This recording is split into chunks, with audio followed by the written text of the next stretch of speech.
Wedding vacation का day 4 है आज। कल भाई की सगाई थी जो सबने एंजॉय की और आज डे 4 हम निकल पड़े थे वापस अपने घर के लिए, ग्वालियर से मथुरा के लिए। रास्ते में रुक के लंच किया हमने, जिसमें हमने खाए थे पराठे गर्मा गर्म, आलू पनीर के पराठे, साथ में था दही और साथ में था अचार। बाकी किसी किसी ने खाया रोटी, दाल, नान, ये सब। हमने खाए पराठे। तो हम यहाँ अपना लंच एंजॉय कर रहे थे। सफ़र पे निकले थे, आधे सफ़र पे भूख लगी तो यहाँ रेस्टोरेंट स्टाइल पराठे खा के आ गए मज़े। कल जब इतना महंगा मेकअप कराया था हमने सगाई के लिए, तो उसे उतारना हमने सही नहीं समझा। मेकअप थोड़ा सा और एंजॉय कर लेते हैं, तो ऐसे ही मेकअप के साथ चेंज करके सफ़र पे निकल पड़े थे। रास्ते में आई लैशेज़ वीक हो गई थी, तो उसे हमने यहाँ निकाल के शॉप पर ही चिपका दिया। और यहाँ हमने खाया अपने लंच के बाद पान। इंजॉय किया हम सिस्टर्स ने पान खा के। वैसे तो मैं पान लवर बिल्कुल भी नहीं हूँ, लेकिन मुझे मजबूरी में ये खाना पड़ा। लंच पान सब इंजॉय करने के बाद वापस हम घर पहुँच चुके थे।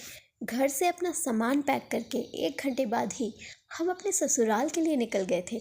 और ये देखिए सूरज अब ढलने को आ गया है, शांत सा माहौल हो गया है, ठंड भी बढ़ गई है। अब तो बच्चे हैं साथ में, फटाफट से घर पहुंच जाए बस ऐसा लग रहा था। तो इस सफ़र को एंजॉय तो नहीं कर रहे थे क्योंकि काफ़ी थके हुए थे हम लोग।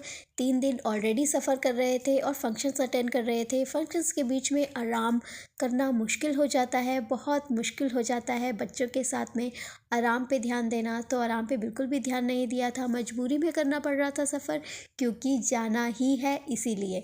सो करे जा रहे हैं सफ़र और हम पहुंच गए हैं फाइनली अपने ससुराल। ससुराल वाले रास्ते में जाते जाते तक देखिए चेहरे की क्या हालत हो गई है। मेकअप अभी भी नहीं उतारा है। ससुराल जाके घर जाके आराम से उतारेंगे। बच्चे काफ़ी थके हुए थे, हर थोड़ी थोड़ी देर में सो जा रहे थे। यहाँ थकान हमारे चेहरे पे साफ नज़र सी आ रही थी। हस्बैंड भी बहुत थक गए थे, क्योंकि इतना सफ़र हम तो कर ही रहे थे, लेकिन हस्बैंड ड्राइव भी कर रहे थे। ड्राइव, सफ़र, थकान, बच्चे परेशान हालात में हम पहुँचे थे अपने ससुराल। और ससुराल जब हम पहुँचे तो देखा कि वहाँ तो एक अलग ही माहौल बना हुआ है। यहाँ देखिए, यहाँ और एक शादी हो रही है।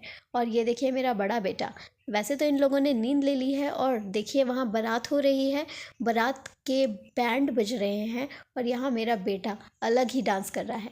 जी नहीं, कहा जाए तो राजस्थानी डांस कर रहा है, घूमर कर रहा है, जिसे वो जानता नहीं है। लेकिन बस जो वहाँ जो बैंड बज रहा है उसकी तान पे नाचे जा रहा है और गिर भी जा रहा है, उसको ख्याल नहीं है। और भी बच्चे थे जो जब मैं कैमरा लेकर आई तो सब भाग गए, लेकिन मेरा बेटा नहीं भागा। और देखिए अभी भी वो डांस कर रहा है। यहाँ पे बारात निकलने की तैयारी हो रही है, निकासी हो रही है। देसी भाषा में कहा जाए तो निकासी हो रही है, यानी कि बारात निकल रही है घर से और हमारे दूल्हे राजा होके आ रहे हैं तैयार और निकलेंगे। घोड़ी है तैयार जिनकी, उस पे। ससुराल में आकर देखा तो ये टिपिकल इंडियन वेडिंग, टिपिकल देसी शादी का माहौल बना हुआ था, एकदम जैसी शादी होती है। नो आर्टिफिशियल तामझाम, नो कोई दिखावा, ये सब शादी का घर है ये। और ये बारात निकलने की तैयारी हो रही है। आराम तो यहाँ पर भी हमें नसीब नहीं हो रहा है। बस ये बारात निकल जाए, फिर उसके बाद खाना खा के करना है आराम। मिलते हैं अगले व्लॉग में। ये है हमारी सिंपल सी लाइफस्टाइल। हमारे लाइफस्टाइल व्लॉग के लिए हमारे चैनल को सब्सक्राइब करें।